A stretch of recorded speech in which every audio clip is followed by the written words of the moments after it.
Bonjour à toutes et à tous, on est absolument ravis de vous retrouver pour ce nouvel épisode de Live from the Magic at Disneyland Paris. C'est la fin de l'été et c'est déjà le 5e épisode, n'est-ce pas Chloé? Tout à fait, et le premier depuis que Disneyland Paris a rouvert ses portes. On est ravis de poursuivre l'aventure de cette émission à vos côtés et merci encore pour vos retours chaleureux de plus en plus nombreux. Ce week-end, la France et l'Europe vivent ces journées du patrimoine. Alors à cette occasion, on vous a concocté un programme un peu spécial, un peu plus long qu'à l'accoutumée, puisque cet épisode sera proposé en 2 parties. Et oui, tout d'abord, nous partirons à la découverte des ateliers centraux de Disneyland Paris, à la rencontre de plusieurs métiers d'art dont certains sont assez spécifiques, vous verrez. Puis vous découvrirez comment les cast members des ateliers déco donnent vie aux décorations de la saison d'Halloween, dont les préparatifs battent leur plein.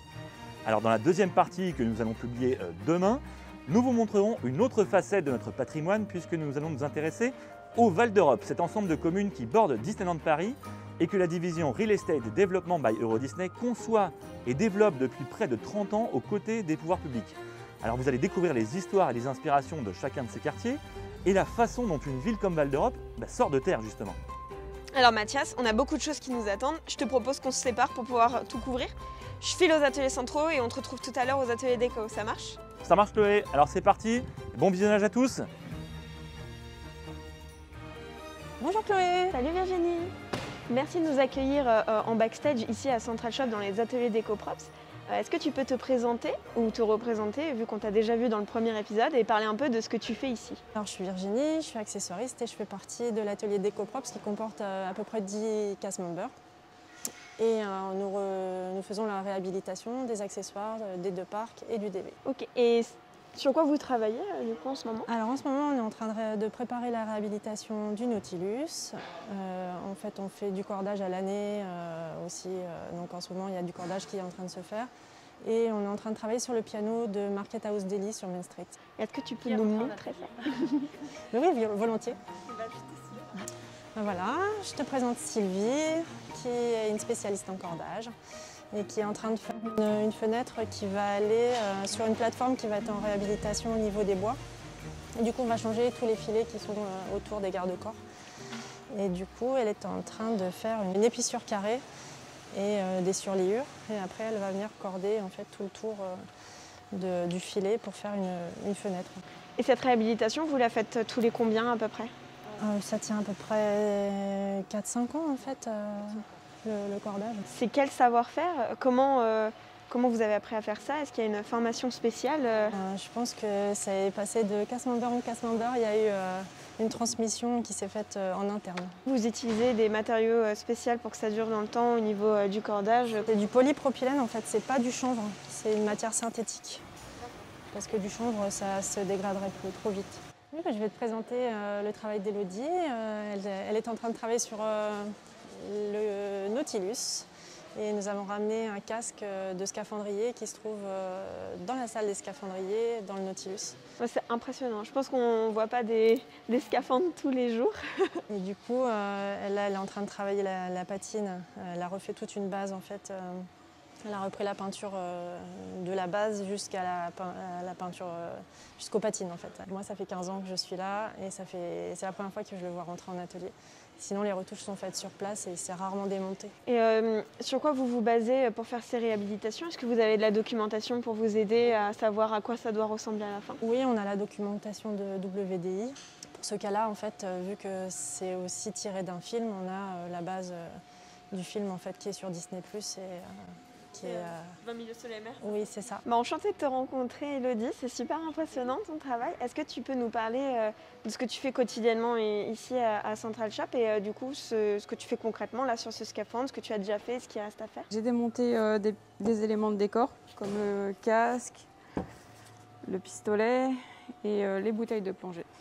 Donc il n'y avait plus du tout de petites tiges. Du coup, j'ai recréé tous ces éléments-là. On a retrouvé cet élément sur place et en fait, c'est un cache qui va là. Et pour le coup, il en manque un de l'autre côté. Je vais devoir fabriquer l'élément manquant. Merci beaucoup Élodie et Chloé, je vais t'emmener à Decolite. Comme ça, je vais te montrer le piano de Market House Deli et l'installation des vitraux par notre technicien Eric. Merci de nous accueillir ici, Eric. Est-ce que tu peux nous parler un peu de ton métier et de ce que tu fais ici à DecoProps Light? Alors, DecoProps et DecoLight, c'est une même entité en fait. Nous, on s'occupe de tout ce qui est luminaire Témé. Là, actuellement, on est en train de refaire tous les luminaires du château. Et accessoirement, comme on est tous assez polyvalents, on s'occupe aussi de refaire les vitraux parce que dans certains luminaires, il y a des vitraux. Bon, là, c'est un cas un peu particulier puisqu'on a refait le piano. Donc là, je suis en inspection, je suis en train de regarder les verres qu'on va changer. La difficulté qu'on a parfois sur les vitraux, c'est de retrouver les verres d'origine. Alors là, je vois qu'il y a des verres qui sont cassés. Là, ça va être très compliqué de changer les verres. Donc on va faire des petites jonctions là, avec du plomb. Et puis en inspectant en fait, le vitrail, je m'aperçois que là, ils ont mis des morceaux de pierres semi-précieuses. En fait, on voit qu'il y a des morceaux d'agate qui ont été mis à l'intérieur en fait, du vitrail. Et on a beau avoir des fois 20 ans dans Disney, on en découvre encore. Et ça te prend combien de temps de checker ça, de refaire? J'imagine que ça dépend aussi de la quantité de réhabilitation qu'il y a à faire sur une... Alors aussi, parce que bon, on est quand même entre la réhabilitation en fait, de tout ce qui est luminaire du château plus les vitraux. La complexité, c'est ce qu'on disait tout de suite, c'est de retrouver en fait les bons verres. Moi, j'ai en stock des verres qui datent de l'ouverture du parc, que je garde précieusement parce que, en fait, effectivement, de temps en temps, on a des choses à restaurer. Et là, je me rends compte que ça va être quand même un casse-tête parce que ça va être un vrai puzzle de réparer, de venir reprendre en fait toutes les petites fissures qui sont dessus. Alors parfois, il vaut mieux laisser des fissures. Finalement, c'est mieux que de vouloir tout démonter parce que on va faire ce qu'on appelle un repiquage. C'est-à-dire qu'on ne peut pas démonter l'ensemble du vitrail. C'est un terme technique en fait qu'on utilise lorsqu'on fait des vitraux. En fait, on vient sortir le morceau de verre d'ici, délicatement, proprement, pour essayer d'aller remettre ici peut-être une petite jonction entre les deux. Alors et bien sûr que ça va dénaturer un petit peu en fait la forme du vitrail, mais au moins on ne va pas changer le verre. Donc on va garder l'identité du verre, parce que vous avez des verres sur certains accessoires et certains objets qui sont d'époque.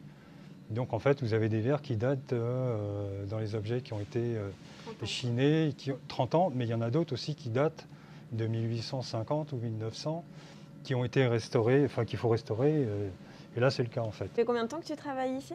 Ça fait bientôt 20 ans passés. Qu'est-ce que vous faites du coup sur les lights du château? La complexité qu'on a sur les luminaires du château, c'est que pratiquement ils n'ont jamais été refaits, ou très peu, où il y a eu juste ce qu'on appelle des jus, en fait, des petites couleurs qui ont été mises dessus pour redonner de la couleur.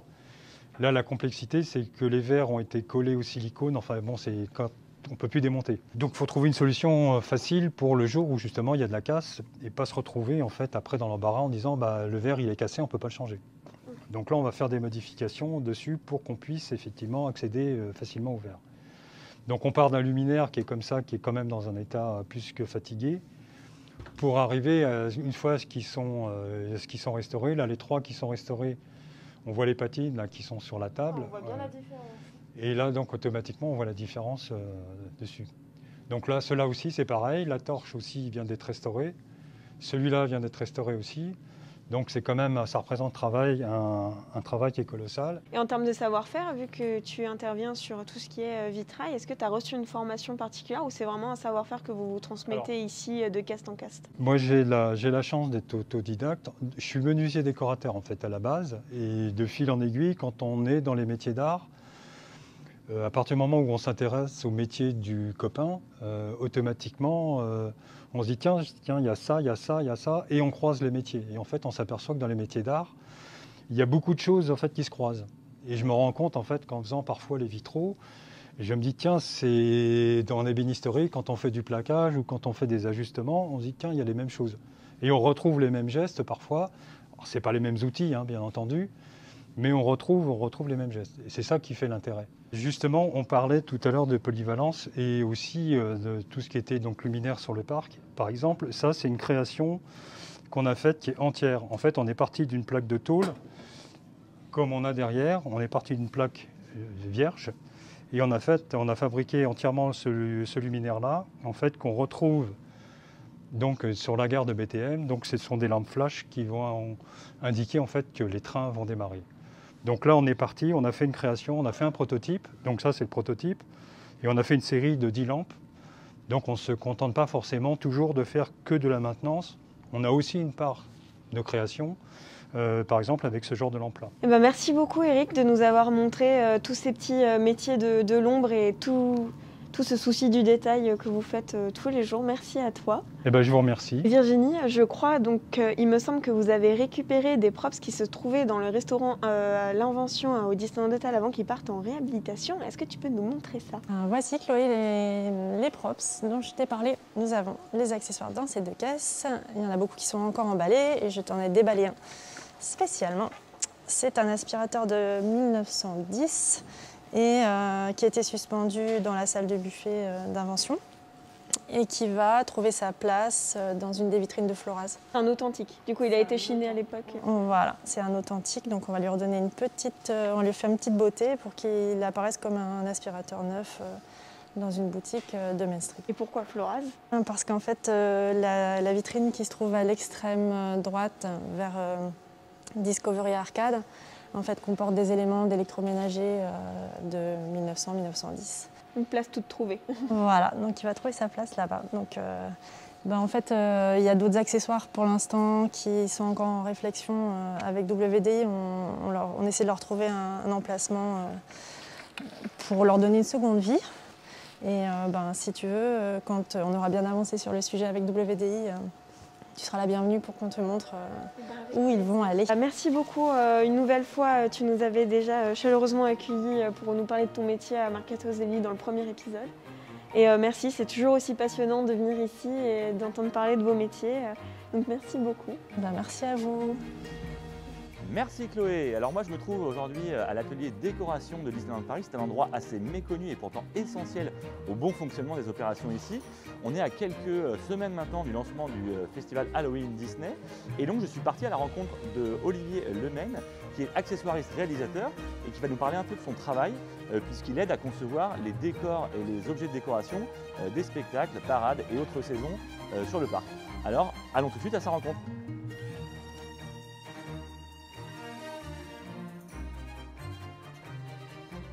Olivier, bonjour.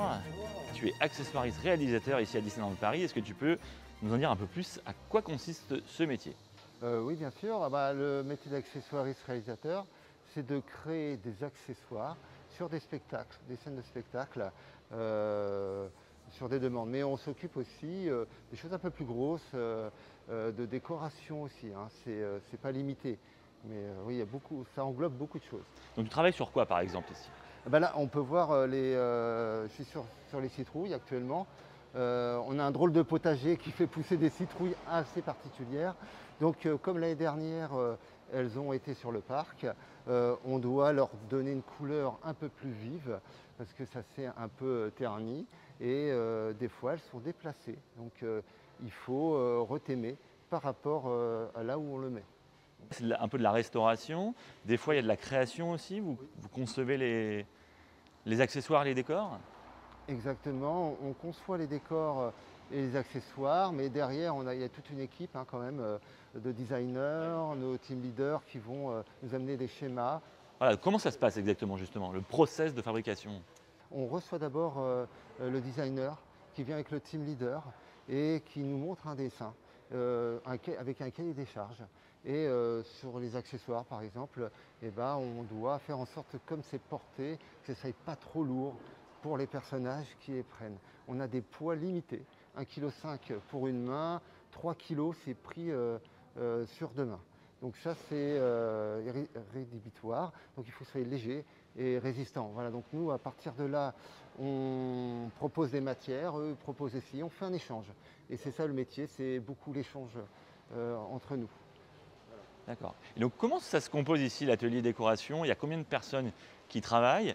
Et on voit d'autres personnes en ce moment en activité. Qu'est-ce qu'ils font? Est-ce qu'ils ont chacun des tâches précises? Oui, alors déjà on est 16 accessoiristes réalisateurs dans cet atelier. Et chacun, on est une partie pour qui s'occupe de rénover Halloween. Et donc chacun a sa partie à lui. On a des scènes à remettre à neuf ou changer le thème. Donc il y en a qui s'occupent de ça, d'autres ça sera les citrouilles, d'autres décors, des petits, on appelle ça des fungings, des petites têtes. D'ailleurs il y en a une derrière vous. attention, à Main Street, où il y en a quand même 178. Hein. Ah oui, d'accord. Ça fait beaucoup de pièces à travailler. Pour la saison d'Halloween, vous commencez à travailler sur ces éléments de décor combien de temps avant? On a commencé en avril, 15 avril, exactement. À 15 avril, on a débuté, on y est toujours. On arrive sur la fin parce que ça approche et que voilà, il va falloir installer tout ça aussi. C'est quoi l'objet le plus fun ou le plus sympa sur lequel tu as travaillé, que tu as vraiment aimé travailler? Alors, l'objet sur lequel j'ai vraiment aimé travailler, ce sont des personnages, ce sont des fantômes. Et il y a des instruments qui sont avec. Et j'aime bien travailler sur les instruments, les accessoires qui sont sur ces fantômes. Il y a des trompettes, il y a des orgues de barbarie, et dont un orgue de barbarie, j'ai travaillé. Il fallait refaire le bois, tout ça. Donc, c'est un travail minutieux, puis que ça nous fait progresser. C'est ça qui est important, voilà, pour moi en tout cas. Tu es ici accessoiriste réalisateur à Disneyland Paris, mais tu viens, je crois, du milieu du cinéma. Comment tu es arrivé ici? Alors, déjà, il faut savoir que ma formation, je suis électronicien de base, mais je suis autodidacte. Donc, mais voilà, j'étais malheureux dans l'électronique, donc je faisais ce qu'on appelle des jeux de rôle grandeur nature, et je créais des accessoires et des décors. Et donc, ça m'a permis de continuer dedans. À travers ça, j'étais dans un parc encore aussi à Athènes, donc on ne change pas d'univers, et j'ai travaillé pour le cinéma aussi. Ça m'a permis de voir toutes les facettes du travail et les différents univers. Et c'est pour ça que j'ai toujours choisi et j'ai toujours voulu travailler à Disneyland. Et même dans d'autres endroits, je prenais tellement de notes qu'on me disait que j'étais l'espion de Disney. C'est une petite anecdote, mais finalement, bah voilà, je suis à Disney. Écoute, justement, donc tu dois connaître par cœur tous ces accessoires. Qu'est-ce qui fait un bon accessoire et comment on l'intègre dans des décors existants sur le parc, par exemple, si on met ces éléments à Frontierland? Comment vous allez intégrer ça de façon harmonieuse? Eh ben, c'est justement pour les notions de couleur. Et des fois, on peint un accessoire ou un petit décor et on trouve que c'est pas très harmonieux là où on travaille. Mais en réalité, c'est le contexte qui est important, c'est là où il va être et d'un coup, il prend toute sa valeur. Et on se rend compte, voilà, c'est souvent à côté de quoi il est mis. C'est ça qui est important. Donc là, écoute, vous êtes une petite dizaine aujourd'hui dans cet atelier. Est-ce que tu peux peut-être nous montrer un peu ce que font tes collègues? Oui, bien sûr. Ah bah allez-y, allons-y. Là, on voit ma collègue Elodie qui retouche d'ailleurs une citrouille assez particulière parce que quand même elle est assez vive, fluo, donc on peut voir. Alors c'est Frontierland. Il y en a d'autres sur ce thème-là, mais beaucoup plus grosses, fluo, et donc c'est des ronds. Donc c'est des caches, c'est minutieux. Chacun a sa spécialité, donc des personnes qui font des choses plus fines comme Elodie. Un autre collègue là-bas. Oui, j'ai un autre collègue, Nabil. Lui, il est plus spécialisé sur la peinture. Là, c'est des chapeaux. Et là, bah, c'est les citrouilles que mon collègue prépare, qui est un gros travail de préparation, de découpe. Parce que dans ces citrouilles, seront mis des plantes, en fait, des pots. D'accord. Il faut les découper pour pouvoir mettre les pots en place après. C'est un exemple, ils étaient utilisés sur un autre endroit et là le fait de les déplacer, bah, il faut les changer, les intégrer avec un pot, voilà. Il faut que des fois de la fumée aussi sorte de certaines choses, donc il faut qu'on intègre dedans. Donc on fait appel à plusieurs services aussi. Hein. Parmi tous les objets sur lesquels vous avez travaillé, ou toi, c'est quoi pour toi le plus impressionnant, le plus gros? Bah, là, dernièrement, parce que je pense à quelque chose dernièrement, c'est le Roi Lion. C'est quand même une scène assez énorme. Travailler sur la scène? Sur la scène, sur le sol. On refait les sols quand ils sont abîmés, entre autres. Et aussi, on doit monter en hauteur, des fois, avec des nacelles, pour retoucher toute la scène. Et d'ailleurs, avant celle-là, c'était Tarzan. Tarzan était aussi une grande scène qui était incroyable à faire, voilà, qui a laissé place au Roi Lion. Et ça reste toujours un travail pour nous incroyable et merveilleux, quoi. Franchement. Les décors qui sont déjà prêts sont entreposés à côté. Est-ce qu'on peut aller voir ça? Bien sûr. Et je crois qu'il y en a beaucoup. Ah ben je te suis, j'ai hâte. Allons-y. Allons-y. Waouh. Le stockage. Ah, c'est immense. Vas-y, montre-nous un peu ça. On se rend compte du volume d'Halloween Ah oui. qu'on peut avoir. Est-ce que tu sais à peu près combien d'objets sont là? Eh ben, justement, j'essaie de calculer ça, mais c'est tellement énorme que je pense qu'on peut atteindre les 500, plus de 500. Plus de 500 accessoires. Ouais. Ah, j'imagine, là, c'est immense. Mais sans compter les guirlandes, parce que le nombre de guirlandes qu'on installe, etc., c'est énorme. Et oui, on est à plus de 500 là. Donc là, c'est les accessoires qui sont déjà travaillés par les équipes dont tu fais partie et qui sont prêts à être installés sur le parc. Exactement. Là, ils sont prêts à l'installation. Ça a été fait, ça a été restauré. Nickel. Donc, ils sont prêts à l'installation. Comment ça va se passer l'installation? Et ben, tout simplement, on est plusieurs services à travailler à ce moment-là. La machinerie qui travaille en collaboration avec la déco et ils nous aident à installer. Ils amènent tout sur place. C'est bien sûr de nuit. La nuit, ouais. Quand le parc est fermé. Et c'est également un univers complètement différent, féerique. La nuit, c'est vraiment exceptionnel, je trouve. Et quand on installe, la machinerie permet d'utiliser les engins et nous, on repasse derrière à l'installation pour repeindre, pour retoucher. Au cas où il y a des petites choses qui se sont pour mettre en abîmées. place. Et puis il y a le designer aussi qui est là, qui dit moi ça me plaît, Ouais. non, c'est pas bon. Il va vérifier que ça correspond bien à sa vision finale. Donc pour installer tout ça, pour être prêt pour la saison d'Halloween, il va falloir combien de temps à peu près? Là, il faut 1 mois d'installation pour montrer un petit peu le nombre de choses à installer au moment d'Halloween. Eh bien écoute, je pense qu'on va finir notre visite par regarder un peu, admirer toutes ces belles œuvres. Il y a de quoi. Et après, et puis tu peux être fier de ce travail réalisé avec tes collègues bien évidemment. Merci. Je te remercie encore pour cette visite et toutes ces informations, c'était très intéressant. Écoute, bonne installation, bonne finition et bonne Merci. saison d'Halloween. Merci beaucoup Ok, à vous. à bientôt Olivier. Merci, Au revoir. je pars là-bas moi. D'accord. Bon alors Chloé, t'en as pensé quoi? Bah, c'est génial, j'ai déjà trop hâte que la saison commence, c'est dans quelques jours en plus. Donc en plus c'est une de mes saisons préférées. Je le savais. Alors comme promis, on vous retrouve demain pour la suite de ce programme. On va s'intéresser au patrimoine immobilier du territoire de Val d'Europe où se trouve Disneyland Paris. Vous allez voir, c'est très intéressant de savoir comment tout ça s'est créé et comment chaque quartier est pensé, imaginé et dessiné par les artistes. Écoutez, j'ai hâte, on se retrouve demain. À très vite, bon week-end.